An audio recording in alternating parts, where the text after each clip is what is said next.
Welcome to De Gays Watch Degrassi. I'm David. And I'm Marisa. This is the Degrassi Rewatch Podcast with one diehard fan and their reluctant co-host. Each week, my expertise And my skepticism will reveal tidbits, make connections, and shed a new rainbow on this Canadian after-school special. Today, we're watching Family Politics, Season 1, Episode 3. This is one of the few episodes that isn't named after a specific song. There are lots of songs titled Politics that it could be referring to, but we're just not going to speculate. All right, here we go with the synopsis. Toby and Ashley's parents are dating, but moving in together has caused a lot of new sibling discord. Toby knows just how to stick it to Ashley. Convince JT to run against her for president. He realizes, however, that Ashley's life has been harder because of him too, and he ends up with mixed feelings. Did you fight with your brother? all the time. Y'all are only 4 years apart. Mm-hmm. My sister's 8.5 years younger than me, so it was never, she was just too young. If I was 16 and arguing with a 7-year-old, that is a little bit stupid at that point, right? Yeah, a little bit. So that never really happened. Although I think she remembers me bossing her around a lot, which, I can be bossy, so I won't deny that one. We start off, Ashley's talking to Terry on the phone. She says, "We're going to get you a boyfriend," which hints a little bit about the plot of the next episode. Bit weird. That she wants to get her a boyfriend? Yeah. Why? I mean, did you ever do that? No. It just never works, I feel like. Mm-mm. I get what she's saying, because she wants Terry to have self-confidence, I think is the bottom line. Because Terry is obviously gorgeous and just doesn't have a good self-image. So she's not a model yet? No, we haven't gotten there yet. But there are hints at that in the next few episodes, so. They also mention Dr. Freed when Ashley is trying to get Toby out of the bathroom. He gets a mention many times throughout the episode, which is just telling us that things have gotten so bad that they're going to family counseling. Or I guess you could think of it as their parents being proactive. I don't know. Did you ever go to family counseling? No. Me neither. And my mom's got a master's in psychology, but no, never family counseling. Yeah. We are both raised in Catholic families, so, I feel like that lends itself to not going to family counseling. It's like you'd more likely go to the priest or something. So in this first scene, there's a very funny bit where Toby, in order to razz Ashley, grabs her bra and says, "Do you need your training bra?" And she gets so angry. And this is the first example of Ashley is just a stick in the mud. She is not fun. I think some people wouldn't like someone you're not related touching your underwear. I guess. I mean, I wouldn't care, but I'm sure some people would. I would struggle to not laugh if I saw someone do that, in my opinion. Even if it was my bra, like. I struggle to take other people's underwear out of the dryer. It's like, it's weird. I guess, but to me a bra is not the same as, like, underwear, I don't know. It's not the same. It's in the underwear section. I guess. Let's also give a few minutes to talk about the intro, which we kind of skipped over the first few episodes. The intro features Emma on her computer sending an email. It's definitely old tech, but it's also hinting at that plot point of the first 2 episodes. Which is kind of weird. Yeah, I find that weird too. Weird thing to remind us continuously. It's very funny though. The email flies through the school and ends up on a really old phone. It's not even a flip phone. It's one of those really old blocky phones. I like this intro though. I think this is it's the classic intro and it's actually one of my favorites. I don't know why, I just really like the part where Ashley and Terry are singing choir. I don't know, I just love that bit. Does that ever come up? Are they ever in choir? No. Never. They're in a band later, so. But no choir. No choir. Another note about the intro, who is Emma emailing? Because the email ends up on that phone that appears to belong to a girl, but who is it? Is it Heather Sinclair? We never get to know. So Heather hasn't come up yet, but we will hear of her soon. As we start off the episode, it's kind of showing the whole school because it's the first time we're seeing kids going to school, since the first 2 episodes were over summer sort of episodes. We have a fashion crime ticket right out of the gate. Ashley has an old style messenger bag on, and it has the old cell phone pocket, and her cell phone is in the old type pocket.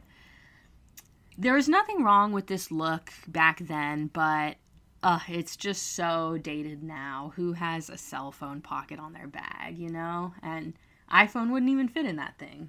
Do you remember when your backpack was like the size of your entire back? Like on your JT size? I know. And there were always those kids who just carried too many books and they had the turtle look. I had the turtle look on. Were roller bags ever popular at your school? No, too many stairs. That makes sense. I went to, I guess it's a pretty much a newer school, a newer elementary school, and there was a point where roller bags were the it thing. Everyone had one, and I made my parents find one on eBay that was leopard pattern, because I went through a leopard pattern phase where everything I owned had to be leopard pattern. It was hot. Another funny thing we see is Ashley's campaign posters. They're really cute, but they also harken back to an old age, you know, glitter glue stars. Maybe kids still use glitter glue, I don't know. But it seems like with technology, we're past that type of crafty poster making now. Terry, as usual, is wearing a pretty ugly vest. One of the things that always frustrated me is that she's always wearing baggy, blah-colored, ugly clothes. And I feel like that's just a failure on the point of the wardrobe people to dress her body properly, because she's gorgeous, as we've mentioned before, and they could have done better. But here comes another blast from the past, which is Paige. She is wearing platform sandals, very old style, capris, a shirt that says hottie, and colored sunglasses inside. She's a big pioneer of the colored sunglasses inside look throughout the first season. And she doesn't look bad, but it's just so hilariously old style. She's also showing her true colors as the mean girl, telling Ashley, oh, you'd rather focus on the issues than your appearance, even though they're friends later. And so Ashley and her are frenemies, and they have that little rivalry throughout their friendship. She also says her phrase, new year, new look, new Paige, which comes up again later in the series, when another new year turns and she gets another new look. Here comes the subplot introduced, Manny and Emma being bullied by Spinner. Very hilarious first meeting for Spinner and Emma. He's stomping on her pages and telling her that she needs a hall pass, and then calling her a geek. It's just very, very interesting based on the later plots. The 7th graders are getting into their first class, media immersion. Is this a Canadian thing? Could be media studies. Did you ever have that? No, it's like a not real class, you know, if you want an easy A. Yeah. It's funny because they almost always have media immersion in every season. I think because Snake is the teacher, so, you know, they're like, oh, show more of Snake, have more people in this class. But I never had any class like that. I took computers in high school, but it was a joke. I mean, it doesn't really seem like he does much. There's a few media things, but then he's also like, and now Photoshop. Mm-hmm. But he also teaches them about, like, how to read ads and stuff, which I learned in English class, you know? Like, here's how ads sell to you, or here's how newspapers are biased, you know? I learned that in English class. I didn't learn that in, we didn't have a media class. But I kind of wish we did, because I actually learned that in AP English, and I feel like other people just went around thinking, like, newspapers AP English. You did AP Physics. Yeah, but that was... That's way harder. This is not a real class. The 8th graders are in their first class. Mrs. Kwan gets her first appearance. She appears throughout many of the following seasons. She comments specifically to Gavin, also known as Spinner, that she had to give him 14 detentions last year. Will she have to do it again? He says, not if you don't want to, which is kind of funny. I have to admit, when I was younger, I was pretty confused how his name was Gavin, but people called him Spinner. I know it's a nickname, and it shouldn't have been as confusing as it was. I think it was because Gavin was a name I was really unfamiliar with, so it just threw me off that he had 2 different names. It's probably just because of ADHD. No, yeah. In a later episode, he kind of says, they don't call me Spinner for nothing. Another old school detail coming up is that JT is carrying around a Razor style scooter, like he rode that to school. That's just so funny. Also, all his clothes match his Razor scooter. That's just, brilliance on the part of the wardrobe department. I do like the graphic on Emma's shirt. Emma's shirt is cool. It's like an ethereal woman with stars around her head. She's always wearing very hippy-dippy sort of outfits because she's an environmentalist. It's just too funny. Also, this is a time when girls were taller than the boys. Yes, Emma is way taller than JT and Toby, which is pretty hilarious. I remember those days. It was the only time I was ever tall. This is the point in which Toby comes up with the brilliant plan for him to run against Ashley, or rather for JT to run. JT is extremely reluctant until he realizes he can use it to practice his comedy. This is the intro of JT being a comedy acting guy, and this continues throughout the series. He tells jokes and tries to get into as many acting gigs as he can. And here we go with Liberty and Ashley's rivalry being introduced. Liberty, for the first time in this episode, says, I am Liberty Van Zant. She loves her full name and is so excited to meet Ashley, but you can tell Ashley is less than enthused. They are both powerful, strong women, and they butt heads all the time. Ashley butts heads with a lot of people because she's a stick in the mud. Liberty is a bit intense, though. Yes, Liberty is intense, too. She's kind of a mean girl herself. Does some schemes and not so nice stuff, you know?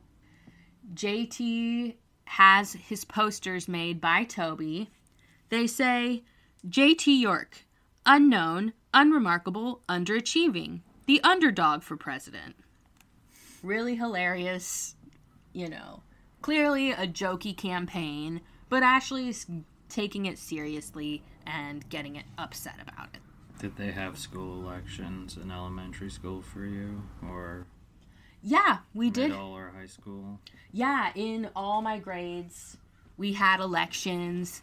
There was actually this one year when we were in 7th or 8th grade, and one of the kids who was my friend but wasn't the most popular, he ran this brilliant campaign where he put SpongeBob and the Fairly Odd Parents on his campaign posters and got all of the, K through, 5s to vote for him because this was a K through 8 school. I went to Catholic school. So when he came on stage, the kids were yelling his name. And I was like, oh my god, he might actually win with this SpongeBob, strategy. But what about you? Is that a thing in Scotland? We, elected house presidents in elementary school, which was primary. And then at Cardinal Newman High School, the school just picked the president.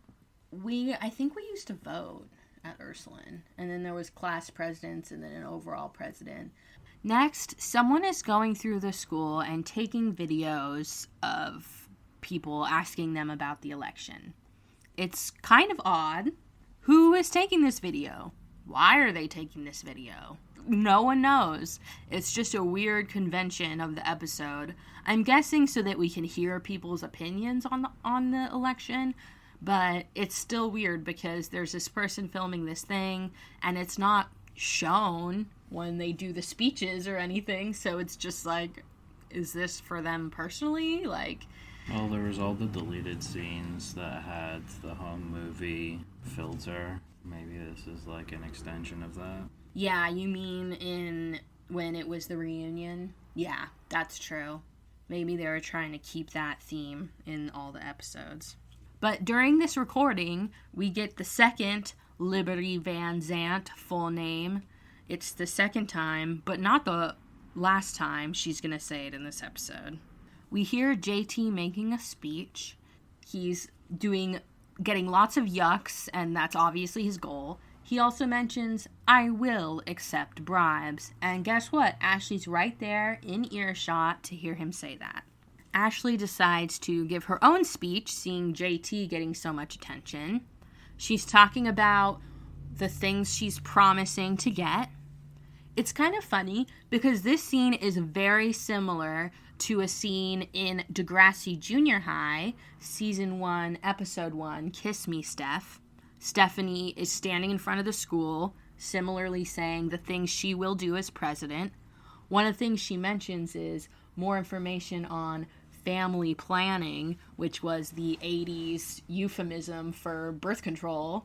Very funny. Emma's mom could have used that. Yeah, right?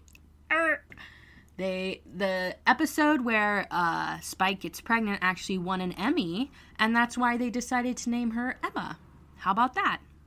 They say many times in that episode, you can't get pregnant on your first time. Luckily, we all know that's not true. One of the things Ashley promises is to get them a night dance. That comes up again in the next episode. So, she doesn't actually give something that she promises. How about that? It pans back to JT, and we get another Canada speak moment. He talks about making the staff washrooms our washrooms. Of course, meaning bathroom or restroom, but in Canada, they're called washrooms. What do you call them in Britain? Toilet, lavvy. Or like loo. Pisser. I remember seeing that on signs sometimes when we were in Britain, like loo or toilet. It just, to me, which is much clearer, because how many times have you gone to the bathroom and washed yourself or bathed? British people find it weird, the concept of restroom, because you're not resting. You're like pooping or peeing. It's a euphemism, but why do we need that? We all know what it's for, right? So it's just a weird separation, like, that we have for some reason. All right, a quick product placement. Doesn't happen often in this show, but Toby is drinking a can of Crush when he's in his house arguing with Ashley. Do you like Crush? When it used to be made with real sugar. Yeah, corn syrup ruins everything.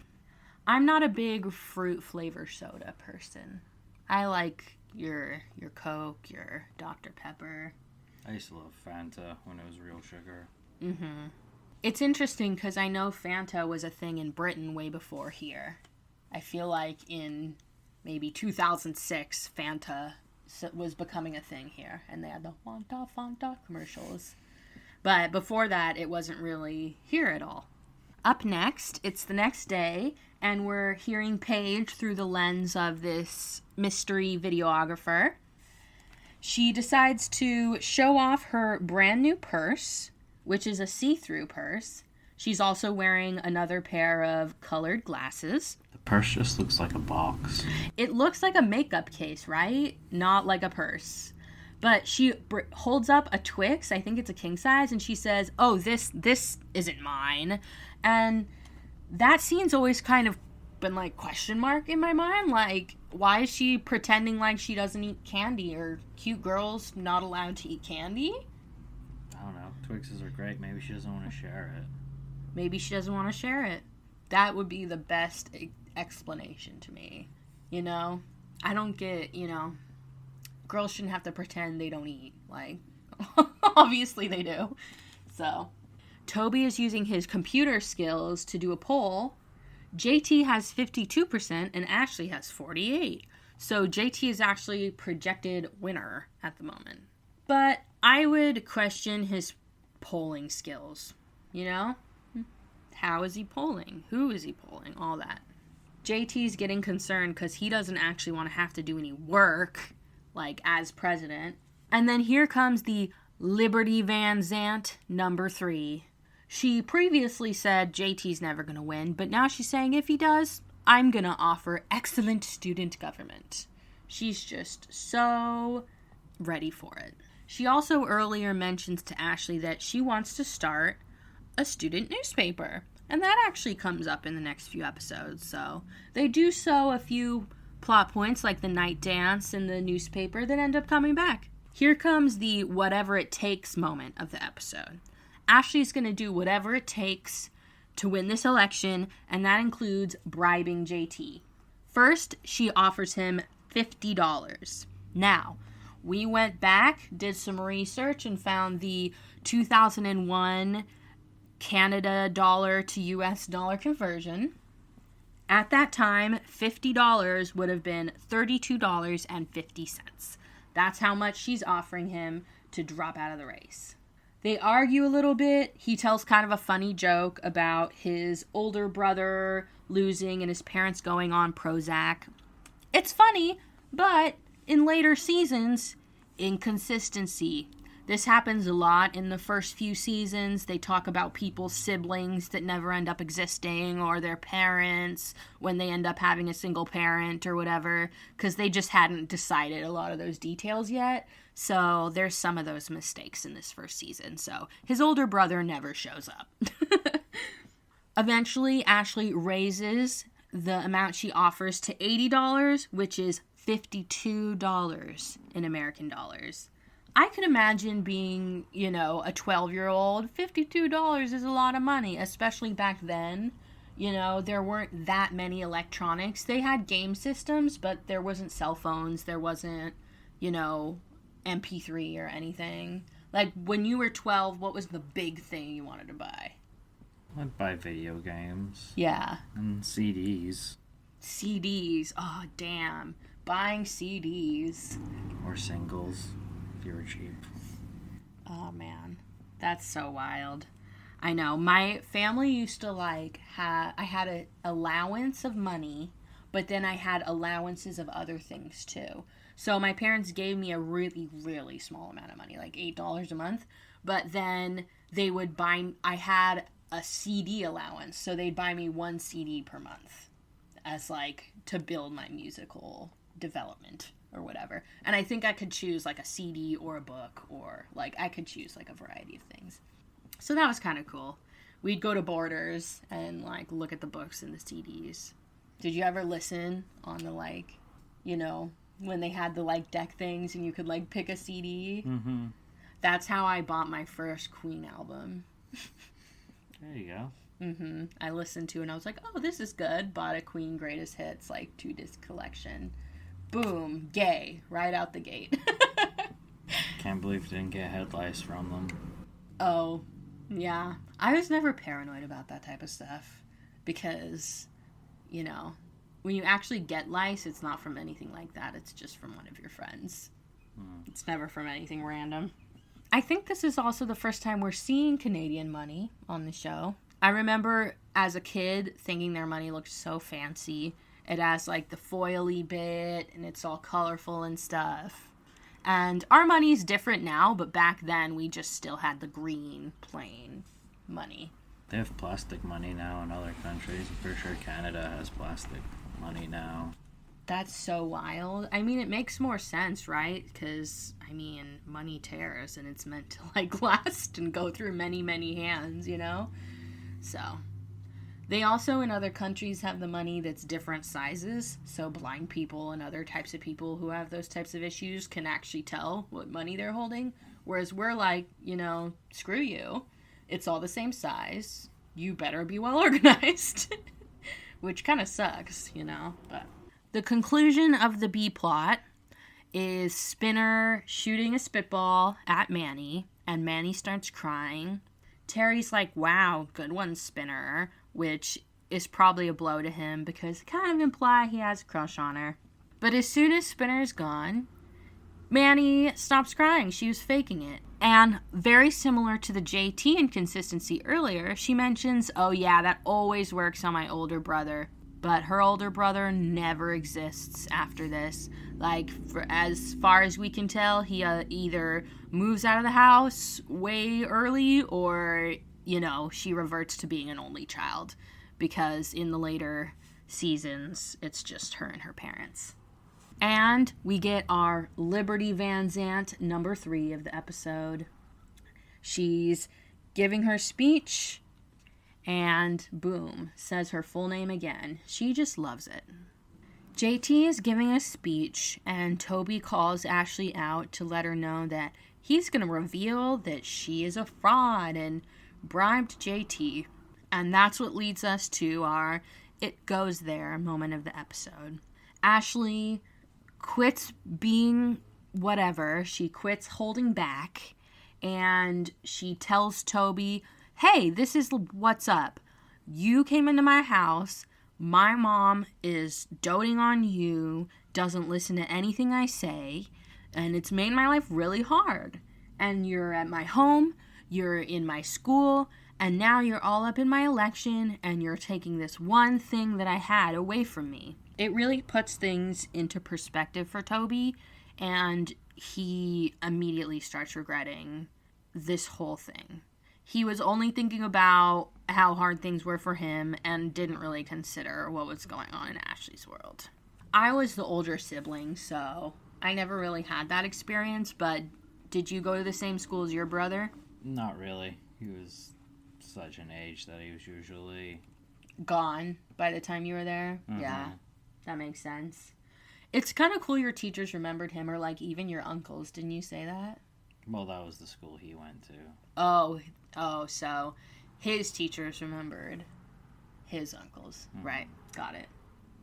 None of my family really went to the schools I went to. I mean, my sister did after me, but, you know, like I said, we had 8 years difference, so might not have been the same. So right as JT finishes his speech, he says, oh, by the way, I quit. Vote Ashley. It's very hilarious. Mr. Radich gets all butthurt about it. He's always got that crabby man attitude. I guess it's because he's the principal, but he says, we'll talk later, you know, like JT's gonna be in trouble. But honestly, who did JT hurt? Yeah, maybe Ashley, but then he quit, so she's gonna win anyway. So who exactly did he hurt with a fake campaign? I don't get the point of him getting in trouble for it, you know? Like, yeah, it was disruptive, but it didn't really hurt anyone, you know? So Mr. Radish was always too meaner than he needed to be. We weirdly skip over the actual declaration of the winner. I guess we know who won, since JT dropped out. But we fast forward straight to the end of school, Toby and Ashley's house. And Toby softens up and apologizes to Ashley because he's realized the error of his ways and is really sorry. And this is how we hit the make it through moment of the episode. Ashley's a little bit mean at first, but she softens up too. And she says, you know, living together sucks, but does it have to suck this much? And then she's like, hey, are we actually bonding here? And they realize that it's so much easier when they give each other the benefit of the doubt. And, you know, they come to a mutual understanding. So they're going to make it through as step siblings or, you know, roommates or however you want to put it. They say Dr. Freed would be so proud. So there you go. Therapy works, people. And that is the end of Family Politics, Season 1, Episode 3. I hope you enjoyed it. Next up, we'll be watching Eye of the Beholder. Will Terry get a boyfriend? And what happens at the first nighttime dance of Degrassi? Do you think there's going to be drama? You don't have to ask, because it's Degrassi.